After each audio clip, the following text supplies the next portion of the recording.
حضرت ابو ہریرہ رضی اللہ عنہ بیان کرتے ہیں، رسول اللہ صلی اللہ علیہ وسلم نے فرمایا، 7 مہلک چیزوں سے اجتناب کرو، یعنی بچو۔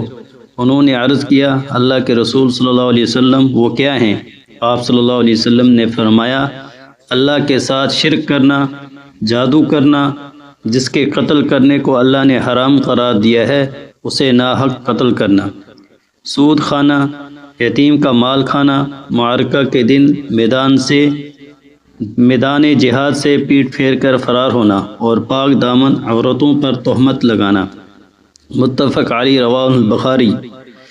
حضرت ابو ہریرہ رضی اللہ عنہ بیان کرتے ہیں کہ رسول اللہ صلی اللہ علیہ وسلم نے فرمایا، منافق کی 3 نشانیاں ہیں: جب بات کرے تو جھوٹ بولے، جب وعدہ کرے تو خلاف ورزی کرے، اور جب اس کے پاس امانت رکھی جائے تو خیانت کرے۔